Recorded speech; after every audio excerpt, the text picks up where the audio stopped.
এই রইল আমার 2 লাখ টাকার চাল।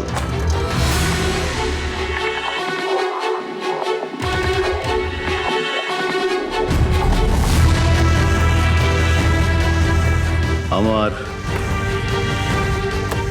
3 লাখ টাকার চাল।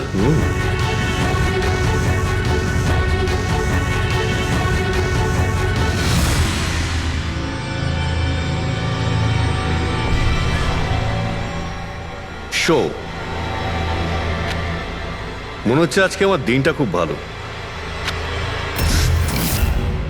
আমাকে হারানো আজ তোমাদের পক্ষে সম্ভবই নয়। সম্ভব না, তাই না? হ্যাঁ, দাঁড়া দেখাচ্ছি।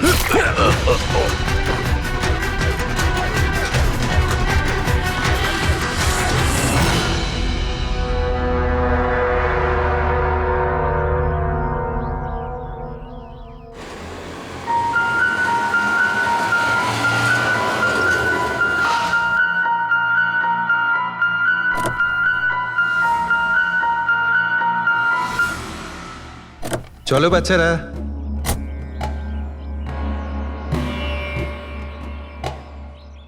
ভীষণ ক্লান্ত লাগছে, এত লম্বা ড্রাইভ। হেমন্ত, তুমি তো জানো আমরা ভ্যাকেশনে এসেছি, তাহলে কিছুদিন তুমি বিশ্রাম করে নিও। ওকে বাবা, ঠিক আছে, দরজা তো খোলো, আমি লাগেজগুলো নিয়ে আসছি। হ্যাঁ। এসো।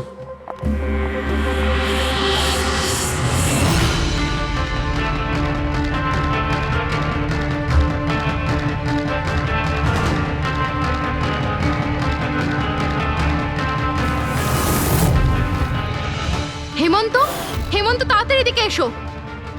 এই এই দরজাটা। তুমি ওদের গাড়িতে বসাও, আমি দেখছি। হেমন্ত, সাবধানে প্লিজ। চলো চলো চলো।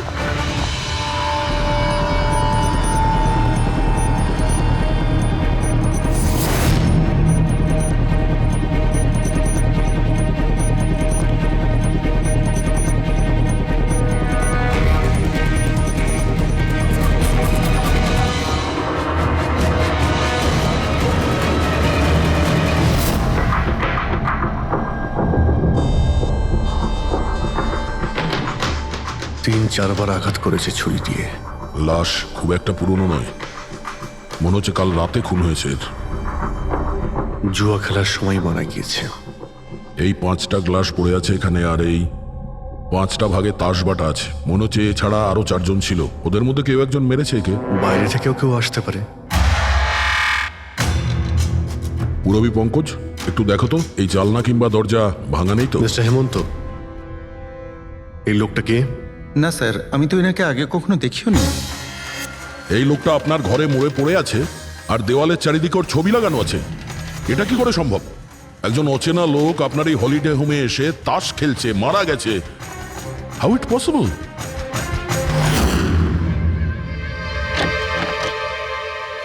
আচ্ছা, এখানে কোনো গার্ড নেই? ছিল স্যার, বহু বছর একজন গার্ড ছিল, কিন্তু ওই মাস চারেক আগে তার মৃত্যু হয়, ব্যাস তারপর থেকে আর কেউ নেই। আমি ভেবেছিলাম যে এবার একজন নতুন গার্ড রাখবো। আমায় বিশ্বাস করুন, আমি একদম সত্যি বলছি, আমি এই ভদ্রলোককে চিনিও না। উনি এখানে কি করছিলেন, ওনার ছবি এখানে কেন টাঙানো, আমি কিচ্ছু বুঝতে পারছি না।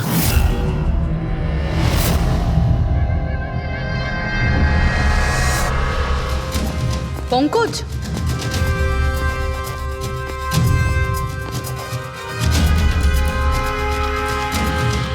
স্যার স্যার, জোর করে তো কেউ ভেতরে ঢোকেনি। হ্যাঁ, পিছনের দরজায় তালা নেই কোনো, আর তার ছিটকানিটা বাইরে থেকে খোলা যায়। ওখান থেকে এসছে ওরা। আর স্যার, এই লিভিং রুমের যে জানলাটা আছে এর বাইরে একটা কাটার ঝোপ আছে, ঝোপের মধ্যে এইটা পেলাম স্যার, কাপড়ের টুকরো। মনে হচ্ছে কেউ এর উপরে নজর রাখছিল ওখান থেকে, আর তাড়াহুড়ো করে দৌড়তে গিয়ে তখন এই কাপড়ের টুকরোটা ওইখানে আটকে যায়। মৃত ব্যক্তি ছাড়া এখানে আরো 4 জন ছিল, আর একজন লোক বাইরে, সব মিলিয়ে 5 জন। তাহলে এই ক্রাইমের অন্তত 5 জন সাক্ষী আছে। যদি ওই 5 জনের মধ্যে একজনকেও ধরতে পারা যায়, তাহলে জানা যাবে কাল রাতে এখানে কি হয়েছিল।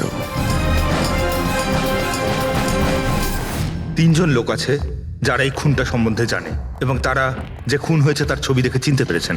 কখন আসছে ওরা? একটা সময়। 5 জনের মধ্যে 3 জন প্রথমবারই পাওয়া গেল, নট ব্যাড। আর স্যার ওনারা নিউজ দেখে নিজেরাই আমাদের সঙ্গে দেখা করতে এসেছিলেন। অসাধারণ ব্যাপার। সমাজে যদি বাজে লোক থাকে, ভালো লোকও অনেক আছে স্যার। কিন্তু ওরা কাল রাতে রিপোর্ট লেখালো না কেন? স্যার স্যার এরা ওই তিনজন, প্রীতম, রণবীর, বিক্রম। প্রীতম, রণবীর আর বিক্রম, তোমরা সবাই জানো ওই খুনটার ব্যাপারে। স্যার। তিনজনের আলাদা করে স্টেটমেন্ট নাও। স্যার, যখন সিডের খুন হয়েছিল তখন আমি ওখানেই ছিলাম। সিড, ওর নাম সিড ছিল? হ্যাঁ স্যার। স্যার, আমি ওদের চিনতামও না। কালকে প্রথমবার ওদের সাথে দেখা হয়েছে, আর কালকেই খুন হয়ে গেল। এক মিনিট, সব কিছু ঠিক মতন বলবে। স্যার, আসলে ওই যে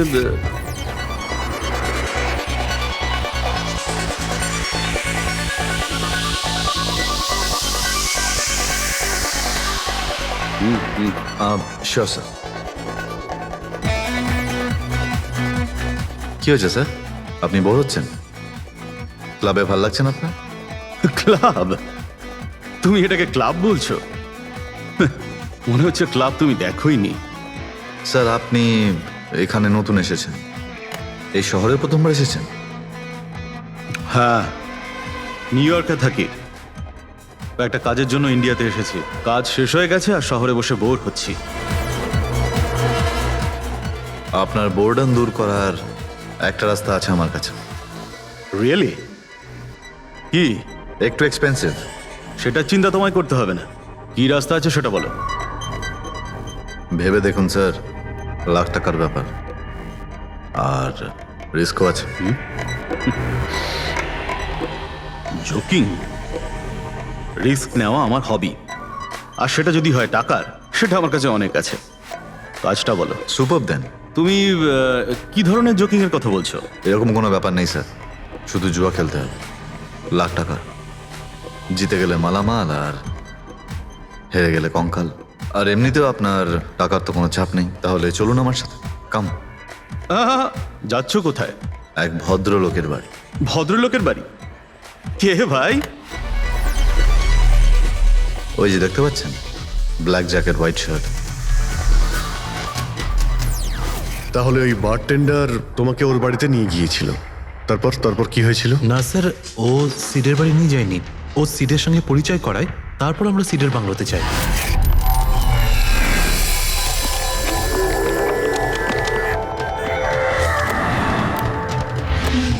আর যখন আমরা ওখানে পৌঁছলাম তখন আগে থেকেই দুজন ওখানে ছিল।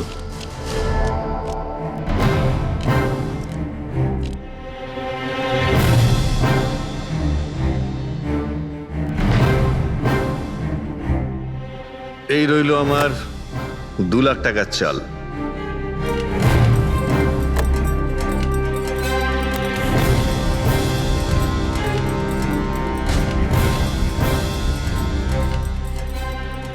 শো। দেখা। দারুণ ব্যাপার ভাই।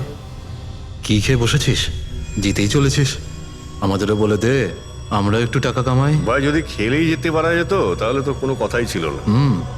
এগুলো সব কপালের ব্যাপার, আর আজ আমার কপাল ভীষণ ভালো। সেটাই মনে হচ্ছে। তাহলে আরেকটা ডিল হয়ে যাক। হয়ে যাক। এটা কি করে হতে পারে? বললাম না আমার কপাল খুব ভালো। তোর লাক আজকে ভালো না অন্য কিছু? মানে এটাই যে তুই তাসের মধ্যে সেটিং করে রেখেছিস। এ নিশ্চয়ই তাসের মধ্যে কিছু গোলমাল করে রেখেছে। ভাই, এর বাড়ি হয়তো কোনো ক্যামেরাও লাগিয়ে রেখেছে, নাকি তাসে গন্ডগোল করে রেখেছে। ভেবে দেখার ব্যাপার। তোর মনে হচ্ছে আমি চিটিং করছি? অফকোর্স। নাহলে আমাদের মধ্যে কারোর হাতে ভালো তাস এলো না কেন? ওর এলো না, আমার এলো না কেন? তুই চিটিং করছিস? চিটার? এই, তুই আমাকে চিটার বলছিস? হ্যাঁ, তোকে চিটার বলছি। ও, হার মেনে নিতে পারছিস না তুই, তাই তো? খোকা, এটা বড়দের গেম, বাচ্চাদের নয়। যদি এখানে জিততে হয় না, তবে কার্ডে জিততে হয়। তাহলে বেরিয়ে যায় এখান থেকে। মুখ সামলে কথা বল। কি করছিস? তুই মুখ সামলে কথা বল, এটা আমার বাড়ি, বুঝলি? বেরিয়ে যা এখান থেকে। কি করছিস কি ভাই? আরে ওকে তাড়া কেউ এখান থেকে। তার মানে হরিশ ওখান থেকে চুপ করে বেরিয়ে গেল? হ্যাঁ স্যার, প্রথমে আমারও মনে হচ্ছিল যে ও চলে গেছে, কিন্তু ও কিচেনে গেছিল। কিচেনে? হ্যাঁ স্যার, কিচেনে। যখন ও কিচেন থেকে বেরোলো তখন ওর হাতে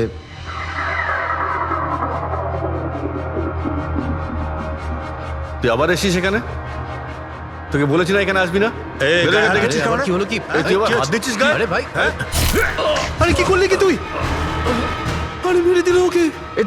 এটা কি করলে? মেরে দিলে? আমি অ্যাম্বুলেন্সকে কল করছি, তোরা এখানে থাক। আরে মরে গেছো। পুলিশকে ফোন কর, না হলে আমরা সবাই ফেসে যাবো। পুলিশকে ফোন করলে আমরা বেঁচে যাব? জুয়া খেলছিলাম আমরা, বেআইনি এই জুয়া খেলা। হ্যাঁ জুয়া খেলেছি, কাউকে মারিনি তো দেখ, আমরা। বেশি চালাকি করিস না। পুলিশ যদি আসে না, আমি একা ফাঁসবো না, সবাই মিলে ফাঁসবো। সে একটা কাজ করতে পারি, তোরা এখান থেকে যা, আমি কাজটা খতম করে আসছি। তোমরা কত টাকা হেরেছিলে? স্যার 30 লাখ। আমার প্রায় 50 লাখ মতন। স্যার 35 লাখ। এক মিনিট রণবীর, তুমি বলেছিলে যে সিড ওই সময় সাদা শার্ট পরেছিল, ইয়ে স্যার, উনি সাদা শার্টই পরেছিল। আর বিক্রম তুমি বলেছিলে যে ও হলুদ শার্ট পরেছিল। হ্যাঁ স্যার, ও হলুদ শার্টই পরেছিল। ও সাদা বা হলুদ রঙের শার্ট পরেছিল না, একটু ব্লুইশ কালার ছিল শার্টটার, আমার ভালো মনে আছে। কিভাবে সেটা হয়? আমরা যখন লাশটাকে পেয়েছিলাম তখন ও হোয়াইট কালারের শার্ট পরেছিল, আর রণবীরও তো এই একই কথা বলছে। এটা কিভাবে সম্ভব? একই সময়ে আলাদা আলাদা ড্রেসে কিভাবে খুন হয়? স্যার যখন মার্ডার হলো তখন এটা কেউ ছিলই না ওখানে। ছিল না মানে? মানে এটাই যে আমার ভালো মতো মনে আছে, এটা 6 মাস আগের ঘটনা। এরা ছিল না ওখানে। না স্যার, এটা পুরো 1 বছর আগের কথা। কি সব বলছে স্যার এরা? খুন তো কাল রাতে হয়েছে, তাই না? এক্স্যাক্টলি, খুনটা গতকাল রাতেই হয়েছিল। আর সেই সময় উনি সাদা রঙের শার্টই পরেছিলেন। এক মিনিট, এসব তোমরা কি বলছো? কাল রাত, 6 মাস, 1 বছর আগে? হ্যাঁ স্যার। আই হোপ তোমরা একটা লোকের মার্ডারের কথা বলছো যা কাল রাতে হয়েছিল, তাই তো? আর তোমরা বলছো এই দুইজন ছিল না মার্ডারের সময়? স্যার এরা দুজন ওখানে ছিল না। আমি যে মার্ডারের কথা বলছি সেটা 6 মাস আগে হয়েছে। স্যার খুনটা কাল রাতেই হয়েছিল। আর সেই সময় যারা ছিল সেই দুজন অন্য কেউ ছিল, ওরা তখন ওখানে ছিল না।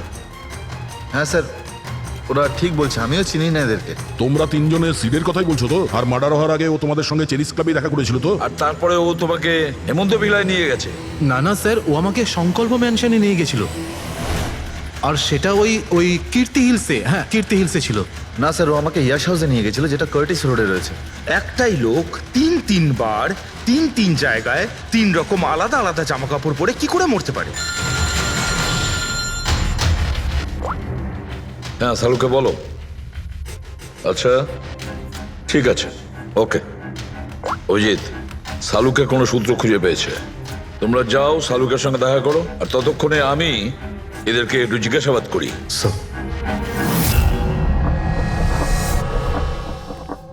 হ্যাঁ এসো ভাই এসো, দেখো আমি কি পেয়েছি। আরেকটা কথা বলতে হবে, এই কেসটা বড় অদ্ভুত। হ্যাঁ ডক্টর সালুকে, কেসটা তো খুবই অদ্ভুত, আর যেগুলো আমরা জানতে পেরেছি ওগুলো। আরে না ভাই, ওইটাও তো অদ্ভুত নয়, আমি যেটা তোমাদের বলতে যাচ্ছি সেটা অদ্ভুত। হ্যাঁ কি হলো? তুমি এদিক ওদিক কি দেখছো? কিছু না। ঠিক তো? না, আমি আপনার কথাই শুনছি। কি বলছেন স্যার? ও আচ্ছা, হ্যাঁ তো আমি কি বলছি? ও হ্যাঁ, অদ্ভুত। দেখো, আমি এর রক্তের সঙ্গে সঙ্গে রক্তের মতো আর একটা জিনিস পেয়েছি। রক্তের মতো? স্যার আপনার সন্দেহ একদম ঠিক ছিল, এটা ডাই ছিল। আরে সারিকা, তুমি এসে গেছো? মানে আমি বলতে চাইছি, কি বলছো তুমি? লাল ডাই? কি করে? আরে বাহ, কনসেন্ট্রেশন ফিরে পেয়েছো তুমি? আরে আমার কনসেন্ট্রেশন কোথায় গিয়েছিল? তোমরা সব সময় না আমার পিছনেই পড়ে থাকো। ও আচ্ছা। আমি সিডের বডি থেকে এই প্লাস্টিক ব্যাগটা পেয়েছি। এই ব্যাগ ওর শার্টের ঠিক নিচে ওর বডির সাথে টেপ দিয়ে আটকানো ছিল,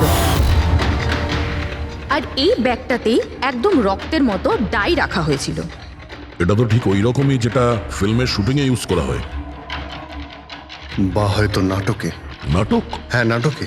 যতদূর আমরা জানতে পেরেছি তাতে এটা পরিষ্কার যে সিড একজন ঠক ছিল। সিডা তার সঙ্গীরা মিলে জুয়া আর মার্ডারের নাটক করে লোকেদের ঠকাতো। তার মানে এসবের মধ্যে ওই বারটেন্ডারও যুক্ত ছিল। ও জেনে বুঝে বড় লোকদের ফাঁসিয়ে এখানে এই কার্ড পাঠিতে পাঠাতো, আর তারপরে এই মার্ডারের নাটক। তো এই জন্য রণবীর, বিক্রম আর প্রীতম আলাদা আলাদা জায়গায় আলাদা আলাদা সময় এর মার্ডার দেখেছে। আর ওরা এসব অনেক আগে থেকেই করছে, কিন্তু কাল রাত ওদের নাটক বাস্তবে পরিণত হয়। প্রতিবারই একটা নতুন বাংলো, নতুন লোক ঠকানোর জন্য। আর বাকি সব সেম, একই খেলা, একই ঝগড়া, আর সেই একই সিটের মার্ডারের নাটক। লোকেদের কাছ থেকে টাকা নিয়ে পুলিশ কেসের নামে লোকেদের ভয় দেখিয়ে বের করে দেওয়া, সব কিছু সেম টু সেম। প্ল্যান তো খুব ভালো ছিল, কিন্তু কালকে হঠাৎ মার্ডার কি করে হয়ে গেল? কারণ কালকে রাতে একটা গন্ডগোল হয়েছে। মানে 1 মিনিট।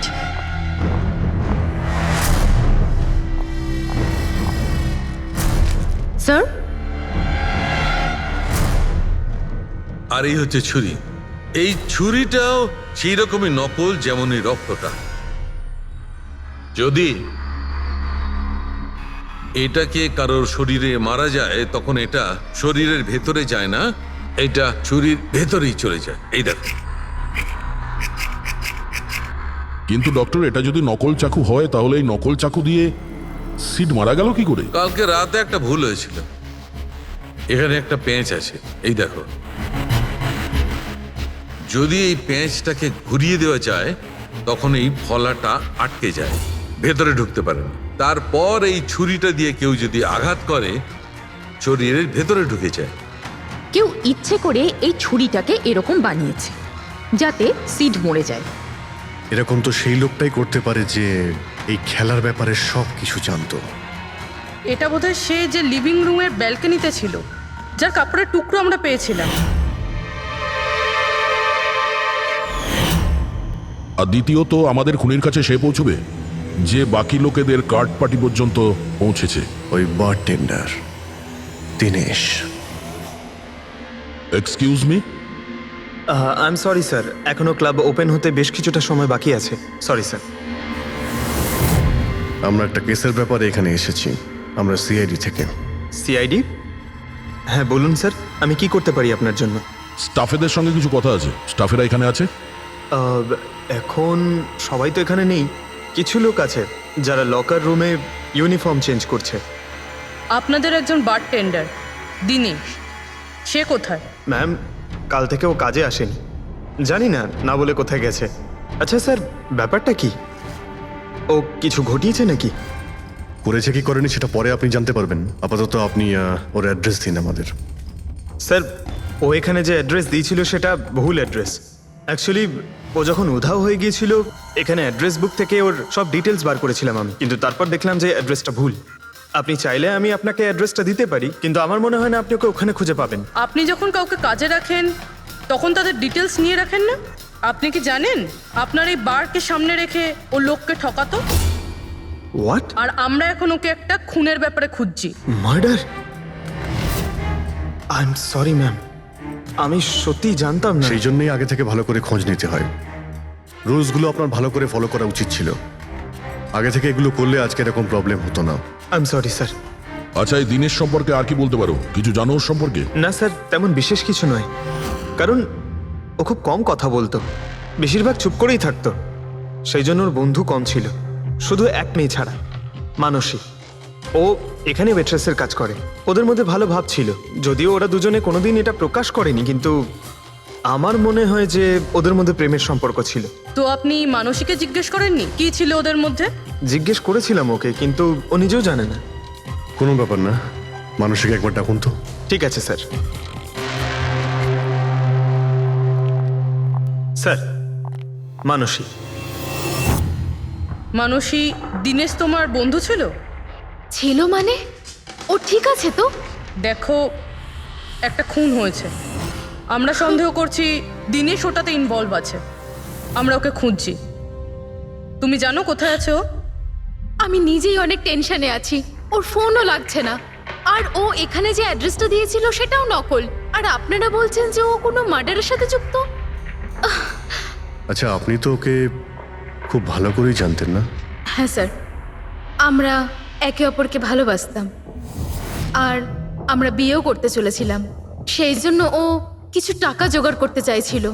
আচ্ছা, ও এই টাকাটা ক্লাবের চাকরি থেকে জমাচ্ছিল নাকি অন্য কোনো সাইড বিজনেস ছিল ওর? চাকরি ছাড়া ও শেয়ার বিজনেসে ওর টাকা লাগিয়েছিল। আর আমাকে বলতো যে ও অনেক টাকা রোজগার করছে, আমাকে দামি দামি গিফট দিত, আর দামি দামি রেস্টুরেন্টও নিয়ে যেত। তো ও তোমায় ওর ঠকানোর বিজনেসের ব্যাপারে কিছুই বলেনি? ওর কোনো ছবি আছে তোমার কাছে? হ্যাঁ আছে।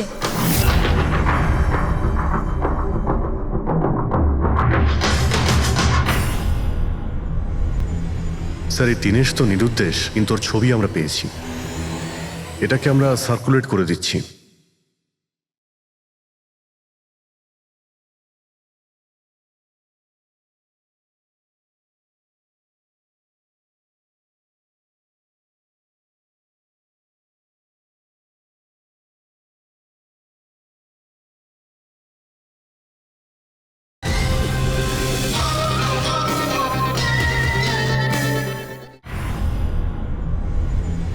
স্যার এই দিনেশ তো নিরুদ্দেশ, কিন্তু ওর ছবি আমরা পেয়েছি। এটাকে আমরা সার্কুলেট করে দিচ্ছি। হ্যাঁ হ্যাঁ, করাও অভিজিৎ, করাও। 3 জনের স্কেচ তো করা হচ্ছে। একটা কথা তো পরিষ্কার যে 4 জন সবাই একসঙ্গে কোনো গর্তে লুকিয়ে বসে আছে। হ্যাঁ স্যার। স্যার এরা ঠক কিন্তু খুনি নয়। ভুল করে এদের হাতে খুন হয়ে গেছেন। 100% এরা ভয় পেয়েই কোথাও লুকিয়ে রয়েছে। ব্যাস, এই ভয়টাকেই আমাদের কাজে লাগাতে হবে। এমন ভাবে ভয় দেখাতে হবে যে ওরা নিশ্চয়ই কোনো ভুল করে থাকবে, আর আমরা খপ করে ধরে ফেলবো। স্যার। স্যার, হ্যাঁ, স্কেচ তৈরি। ওকে স্যার, হ্যাঁ, এই 3 জনই জুয়ারি, আর যে ছুরি মেরেছে সে হলো হরিশ। একটা কাজ করো, এই 3টে স্কেচই আর ওই বারটেন্ডারের ছবি প্রতিটা police station, railway station, bus stand, লজে সব জায়গায় পাঠিয়ে দাও, আর সমস্ত নিউজ চ্যানেলেও পাঠিয়ে দাও। আর ওদেরকে জানিয়ে দাও যে 24 ঘন্টা যেন এদের ছবি দেখানো হয়। প্রত্যেকটা বাড়িতে এদের ফটো দেখাতে হবে। তারপরে দেখবো কতদিন লুকিয়ে থাকে আমাদের হাত থেকে। এই 4টে ফটো খুব ভালো করে দেখুন। এই 4 জন এই হত্যাকাণ্ডে জড়িত। এদের ব্যাপারে কোনো রকম সূত্র বা কোনো রকম খবর পেলে সিআইডি কে এই নাম্বারে খুব তাড়াতাড়ি যোগাযোগ করবেন। এরা খুবই ভয়ানক। এরা সবাই ইন্ডাস্ট্রিয়ালিস্ট হেমন্ত কুমারের ফার্ম হাউসে নিজেরই এক বন্ধুকে খুন করে পালিয়ে গেছে। পুলিশরা অনেকক্ষণ ইনভেস্টিগেশন করার পরেও সেখান থেকে কোনো কিছুই খুঁজে পাওয়া যায়নি। সিআইডি এদের সবাইকে খুঁজছে। এই হলো এদের ফটো।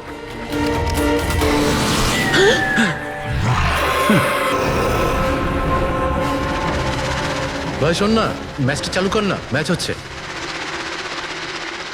এরা সবাই ইন্ডাস্ট্রিয়ালিস্ট হেমন্ত কুমারের ফার্ম হাউসে নিজেরই এক বন্ধুকে খুন করে পালিয়ে গেছে। সিআইডি এদের সবাইকে খুঁজছে। এই হলো এদের ফটো।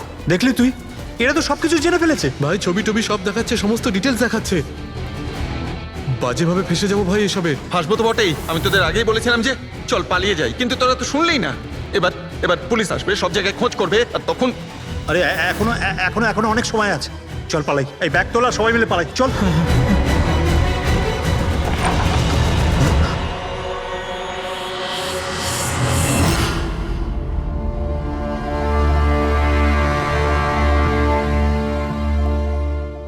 স্যার, সিট তো আমার খুব ভালো বন্ধু ছিল, আমার পার্টনার ছিল, সব কিছু ঠিকঠাক চলছিল।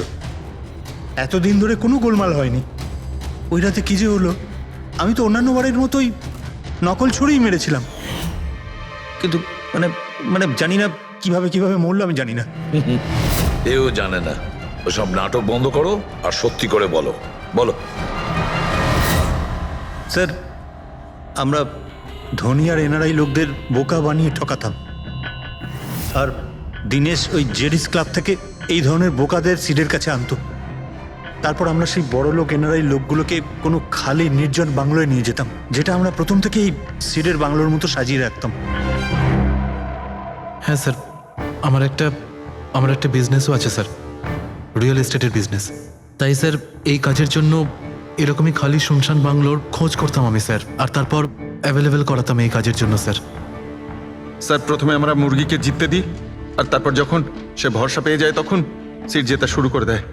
এই সব কিছুর প্ল্যান থাকতো স্যার, সিট জিততেই থাকতো, আর আমি আর ওরা আমার মধ্যে ঝগড়া শুরু হতো, আর আমি রেগে গিয়ে ওকে খুন করে দিতাম, মানে মিথ্যে করেই। এসব দেখে ধনী এনআরআই লোক ঘাবড়ে যেত আর ওদের টাকা পয়সা ফেলে পালিয়ে যেত। ওঠে পর নাটক শেষ, চলে গেছে ও।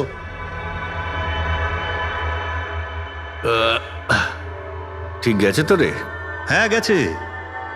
উফ, আরে লেগে যাবে পাগল। তারপর আমরা ওই টাকাগুলো নিজেদের মধ্যে ভাগ করে নিতাম। ওই রাতেও সব এরকমই হয়েছিল। আমি ওকে ছুরি মেরেছিলাম আর তারপর পুলিশকে ফোন করা যাক আর সবকিছু ডিটেলে বলে আমি দেওয়া যাক। পুলিশের চক্করে করতে চাই না। আমার পাসপোর্ট, ইউএসএ সিটিজেনশিপ সবকিছু চলে যাবে। না না না না না, আমি যাচ্ছি। আরে ঘুমিয়ে পড়লি নাকি সিট? আরে ওঠ ভাই, অনেক হয়েছে, আর ওভার অ্যাক্টিং করতে হবে না। Sit set set. আরে এই তো সত্যি মরে গেছে। আরে ছুরিটা সত্যি সত্যি লেগে গেল নাকি ওর? আরে কি বাজে কথা বলছিস কি তুই? আরে সেট ওঠ না। সিট ওঠ না।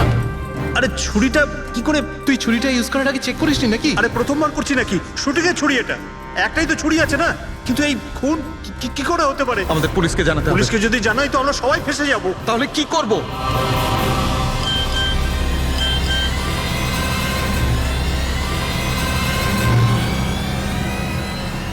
তোর খেলাটা ভেস্তে গেছে ভাই। কি? এই এই দিকটা দেখ, এই দেখ ফটো আছে।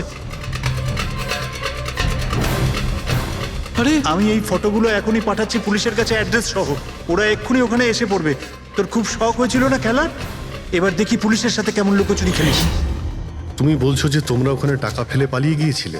হ্যাঁ স্যার, পুরো 90 লাখ টাকা ছিল স্যার। আমরা সব ফেলে পালিয়েছিলাম। কিন্তু আমরা তো ওখানে কোনো টাকা পাইনি। আমি কিছু জানি না ম্যাম, ওই টাকাটা কোথায় গেছে, ওই নকল ছুরিটাই বা আসল কি করে হয়ে গেল, সিডের খুন কি করে হয়ে গেল, আমি কিচ্ছু জানি না ম্যাম। কেউ তোমাদের জালে তোমাদেরই ফাঁসি দিয়েছে, বুঝেছ? দেখো, এমন কেউ আছে যে তোমাদের এই খেলার ব্যাপারে সব কিছুই জানতো। ওই ছুরিটা নিয়ে কোনো গন্ডগোল করেছিল আর তাতেই সিট মারা যায়। আর ওই দিনেশ, ও কোথায়? সিড মারা যাওয়ার পর আমি দিনেশকে ফোন করেছিলাম। আমার কথা শুনে ও খুব ঘাবড়ে গেছিল। বলল কি যে ওই শহর ছেড়ে চলে যাবে। দিনেশ তো তখন থেকেই উধাও। তাহলে কি পুরো প্ল্যানটা আবার দিনেশ করেনি তো? ওখানে রণবীরকে পাঠায় আর হরিশের ছুরিটাই চেঞ্জ করে দেয়, আর তারপরে দিনেশ ব্যালকনিতে লুকিয়ে পড়ে। আর ওখান থেকে দিনেশ ফটো তুলেছে স্যার, আর হরিশকে পাঠিয়েছে। আর তারপর বলেছে যে পুলিশ আসছে, তাই এরা সব ভয় পালিয়ে গেছে। 90 লক্ষ টাকা ছেড়ে পালিয়ে গেছে। তার মানে দিনেশ আমাদের সাথে বেইমানি করেছে। বাহ, সবাইকে ঠকায় যে লোক, যখন তাদের সাথে এরকম হলো খারাপ লাগছে।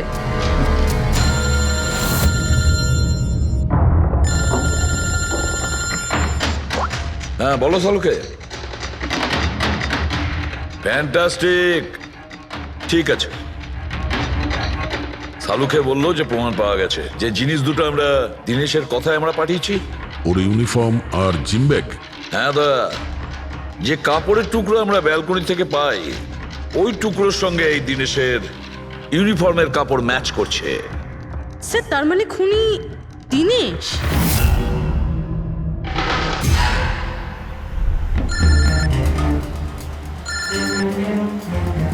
ACP sir, hello. কি জিটি রোড? ঠিক আছে স্যার, ওকে ওকে। জিটি রোডে যেতে হবে। দিনেশকে জিটি রোডের বাজারে দেখা গেছে।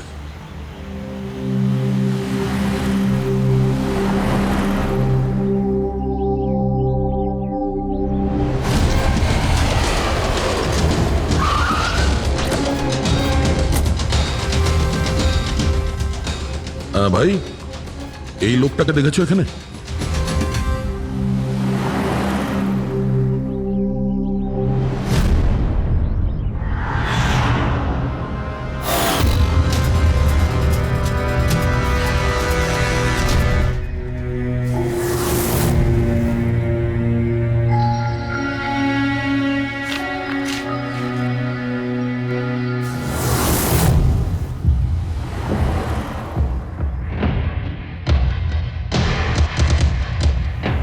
আচ্ছা, এই যে দাদা, একে দেখেছেন? হ্যাঁ দেখেছি তো।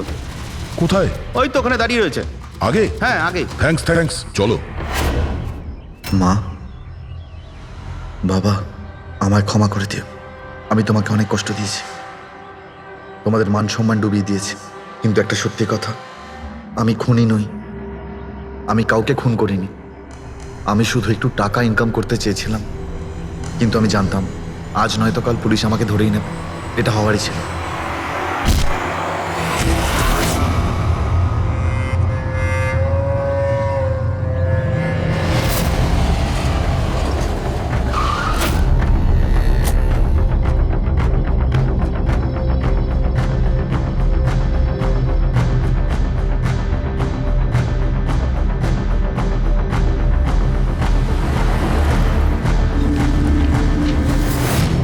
ক্ষমা করে দাও, এই বদনাম নিয়ে বেঁচে থাকার থেকে মরে যাওয়া ভালো। স্যার আমরা সিসিটিভি ফুটেজ চেক করে দেখেছি, ওকে দেখে ওখানে ডিপ্রেসড মনে হচ্ছিল। স্যার মনে তো হচ্ছে না কেউ ওকে ফোর্স করেছিল, ও নিজের ইচ্ছেতেই মারা গিয়েছে। সুইসাইড নোট পড়ে তো মনে হচ্ছে স্যার ও এই কাজের ব্যাপারে খুব লজ্জিত ছিল। ও এ ব্যাপারে জড়িত তো ছিল, কিন্তু সিটকেও মারেনি।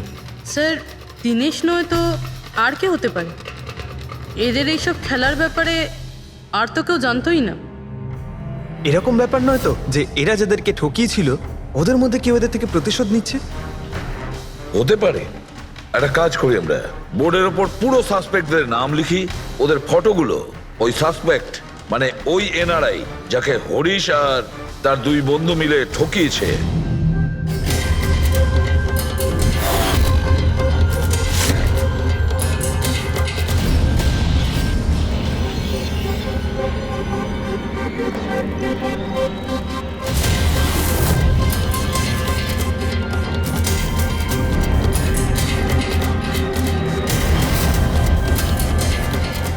স্যার এই হলো সেই সমস্ত লোকগুলো যারা এই কেসের সঙ্গে জড়িত। অভিজিৎ খোঁজ নিতে হবে খুনের সময় এরা কোথায় ছিল। পুরো ইনফরমেশনটা আমরা এয়ারপোর্ট ইমিগ্রেশন থেকে পেয়ে যাব। স্যার এই ফটোগ্রাফে যে 8 জন লোক আছে সেই সময় তারা ইন্ডিয়াতে ছিলই না। ইনফ্যাক্ট বেশিরভাগ লোকই এই ঘটনার পরে ইন্ডিয়াতে ফেরেইনি। শুধু এই 4 জন ছাড়া এই 3 জন সাক্ষী, বিক্রম, রণবীর, প্রীতম আর মিস্টার রানা। স্যার এক্ষুনি আমি মিস্টার রানার বাড়িতে ফোন করেছিলাম, ওনার ওয়াইফ ধরেছিলেন, বললেন যে 3 বছর আগে উনি মারা গেছেন, আর 3 বছর আগে এরা ওনাকে ঠকিয়েছিল। উনি এই গিল্ট ফিলেই ভুগতেন যে ওনার সামনে কেউ খুন হয়ে গেছিল আর উনি কিচ্ছু করতে পারেননি, যার জন্য উনি নেশার কবলে পড়েন। আর তাহলে বাকি থাকলো 3 জন সাসপেক্ট, প্রীতম, রণবীর আর বিক্রম। প্রীতম আর বিক্রম এরা তো দেশের মধ্যেই ছিল, কিন্তু এই শহরে ছিল না। এবার এই রণবীরই শুধু বাকি থাকলো। রণবীর তো নিজেই ওখানে ছিল, ওই ফটোতেও ছবি আছে। হ্যাঁ স্যার, ও একই সাথে ব্যালকনি আর হল তাতে থাকতে পারে না, এটা অন্য কেউই হবে। তাহলে কে হতে পারে এই খুনি? পঙ্কজ, মিস্টার রানা 3 বছর আগে মারা গেছেন, ওনার পুরো ডিটেলসটা আমার চাই। Sir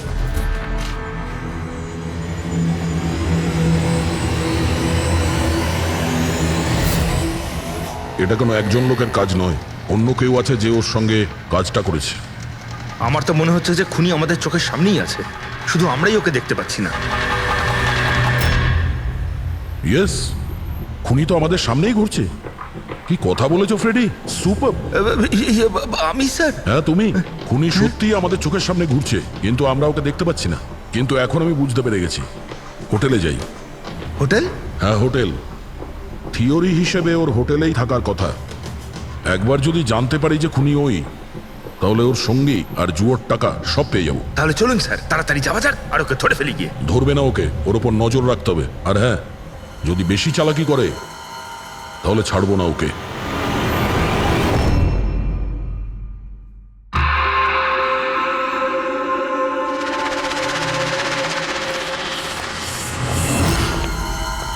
excuse me. হ্যাঁ স্যার। আমি আপনার ফোন থেকে একটা ফোন করতে চাই। করুন স্যার। ওয়েল, আমার একটু প্রাইভেট কথা ছিল আর কি। এছাড়া কি আপনার কাছে অন্য কোনো ফোন আছে? স্যার ওইটাই চলে যান, ওটা থেকে কথা বলে নিন। Thank you. Thank you.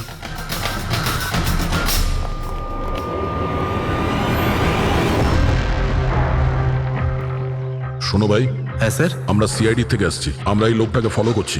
এই লোকটা যে কথা বলছে ওটা আমাদের শুনতে হবে যে কি কথা বলছে। স্যার ওই ফোনটা এই ফোনটার সাথে কানেক্টেড। আমার মনে হচ্ছে সিআইডি কিছুই জানতে পারেনি। প্ল্যানটা সাকসেসফুল। আমাদের প্ল্যানটা খারাপ করার শুধু একটাই লোক ছিল, আর সে ছিল দীনেশ। আরও সেটার উপযুক্ত শাস্তি পেয়ে গেছে। So there is nothing to worry about. You don't worry, আমি যদি কিছু জানতে পারি তোমাকে জানাবো। I love you two.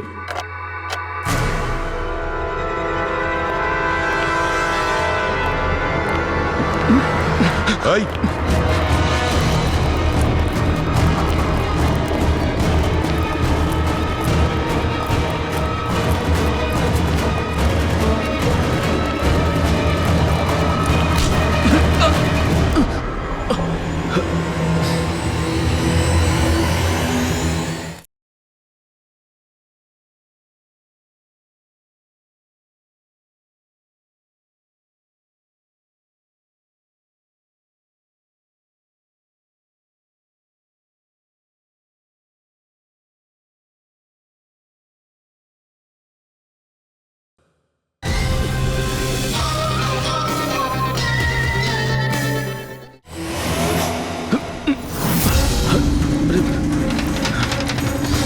আমি আপনাদেরকে কিচ্ছু বলতে পারবো না, আমি এই ব্যাপারে কিচ্ছু জানি না। তুই কিছু বলিস আর না বলিস, তুই ফোনে যা কথা বলছিলি না ওটা আমরা সবাই শুনে নিয়েছি, বুঝলি? শুধু এটা বল, টাকা কোথায়? হ্যাঁ, দেখো, মুখ বন্ধ করে কেন নিজের জীবনের সর্বনাশ ডেকে আনছো? তোমার মঙ্গল এতেই, চুপচাপ যা জানো সব বলে দাও। টাকাটা ওর কাছে রয়েছে।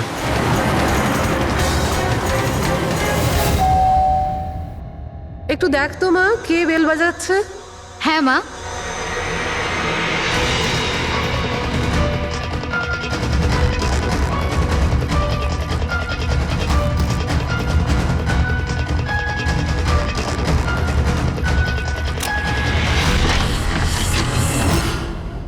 হাই, চিনতে পেরেছো? স্যার, মানসী। অ্যাকচুয়ালি আমরা আপনার বাড়ির তল্লাশি নিতে চাই। Search warrant. কি ব্যাপার, আপনারা কারা? সিআইডি, আমাদের কাছে আপনার বাড়ির তল্লাশির অর্ডার আছে। কিন্তু আমরা কি করেছি? আপনারা এখানে কেন এসেছেন? খুব তাড়াতাড়ি জানতে পারবে। চেক করো।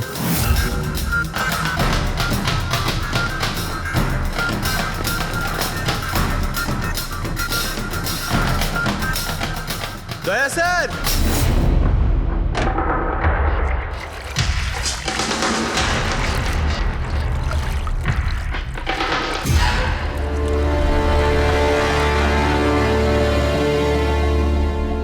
চলো। এই নোটগুলোতে রক্ত লেগে রয়েছে। ডিএনএ টেস্ট করলেই জানতে পেরে যাব যে এই রক্তটা সিডের, তাই না? এবার বলো, কিছু জিজ্ঞেস করবে? এখন এ জিজ্ঞাসা করবে না, আমরা জিজ্ঞাসা করব বিউরোতে। কিন্তু আপনারা আমাকে কেন সন্দেহ করলেন? শেষবার আমাদের মনে হয়েছিল যে দিনেশ খুনি, কিন্তু ও সুইসাইড করে প্রমাণ করে দিয়েছে যে ও খুনি নয়। মানুষ, এটা কি চেনো? এটা তোমার ইউনিফর্মের কাপড়ের টুকরো। এটার কারণে আমরা তোমাকে সন্দেহ করছি, বুঝেছো? আর তারপর আমরা এইটা খোঁজ লাগালাম যে তুমি এরকম কাজ করলে কেন। আপনি জানতেন যে আমি এসব কেন করেছি? মিস্টার রানা, আপনার বাবা ছিল, রাইট? হ্যাঁ, উনি আমার বাবা ছিলেন, আর ওনার প্রাণ সিড আর ওনার সঙ্গীতের জন্য গেছে। উনি ওই ঘটনাটা কিছুতেই ভুলতে পারেননি, আর উনি একজন ডায়াবেটিসের রোগী ছিলেন। তারপরে উনি প্রচুর ড্রিঙ্ক করতে শুরু করে দিয়েছিলেন। উনি কি জানতেন এগুলো যা হচ্ছে সেগুলো সবই নাটক? না, উনি কিছুই জানতেন না। যদি এটা জানতেন তাহলে নিজের প্রাণ নিতেন না। উনি তো এই সব কিছুকে সত্যি মনে করতেন। ইউএসএতে ছিলাম আমি, যখন মা আমাকে কল করলো। বাবার অবস্থা খুব খারাপ ছিল। যখন আমি ইন্ডিয়া আসলাম তখন উনি আমাকে বললেন যে আমাকে ওনার কোনো অসম্পূর্ণ কাজ পূর্ণ করতে হবে আর ওনার অপরাধীদের শাস্তি দিতে হবে। তারপরে আমিও বাবাকে প্রমিস করেছিলাম যে আমি ওনার অসম্পূর্ণ কাজ শেষ করব। তারপরে উনি আমাদের সবাইকে ছেড়ে চলে গেলেন। তারপরে তুমি কি করলে? তারপরে আমি খোঁজ করা শুরু করি, কিন্তু ওই সময় এরকম কোনো কেস রেজিস্টারই হয়নি। কিন্তু পরে আমার মনে পড়েছিল বাবা বলেছিল যে এই জেডিস ক্লাবে দিনেশ ওনাকে সিডের সাথে দেখা করিয়েছিল। তো এইভাবে তোমার সঙ্গে দিনেশের দেখা হয়? হ্যাঁ, তারপরে আমি ওখানে ওয়েটারে চাকরি করা শুরু করি। দিনেশকে নিজের বন্ধু বানাই আর ধীরে ধীরে ওর কাছে আসতে থাকি। তারপরে পুরো বিষয়টাই আমি বুঝতে পেরেছিলাম যে কিভাবে ওরা আমার বাবাকে বোকা বানিয়ে আমার বাবার থেকে টাকা নিয়েছিল। কিন্তু আইনের কাছে সাহায্য চাওয়ার বদলে তুমি আইন নিজেই হাতে নিয়ে নিলে। বেইমানির বদলে বেইমানি। দিনেশের সঙ্গে তুমি ভালোবাসার নাটক করেছিলে। হ্যাঁ, আমি নাটক করেছি। ওদেরকে উপযুক্ত শাস্তি দেওয়ার জন্য আমি এটা করেছিলাম। আর এতে তোমার সাহায্য করেছে তোমার প্রেমিক, তোমার আসল বয়ফ্রেন্ড।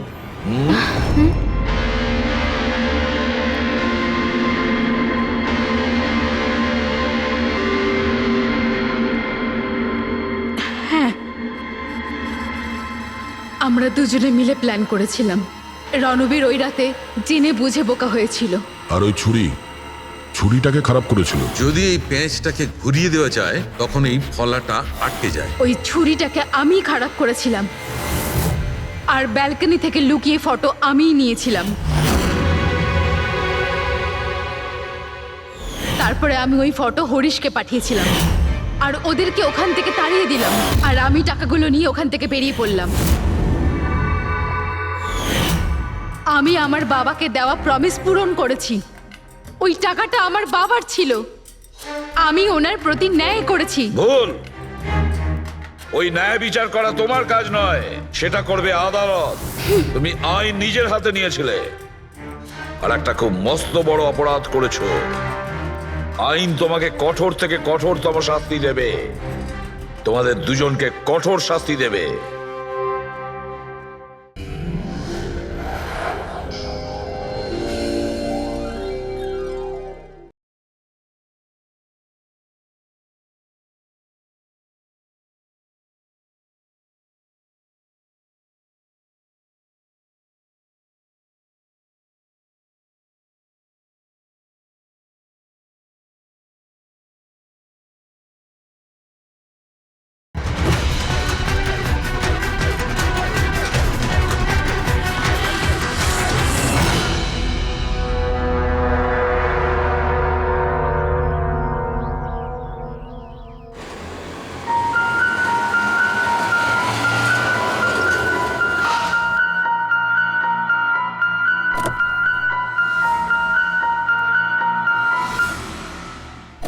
চলো বাচ্চারা,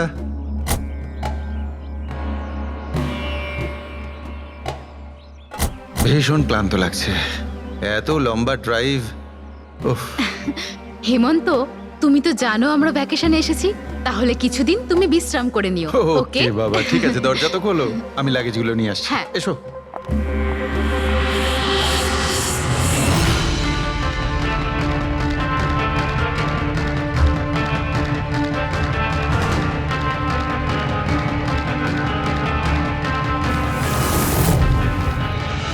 হেমন্ত, হেমন্ত তাড়াতাড়ি এদিকে এসো। এই এই দরজাটা। তুমি ওদের গাড়িতে বসাও, আমি দেখছি। হেমন্ত সাবধানে প্লিজ। চলো চলো চলো।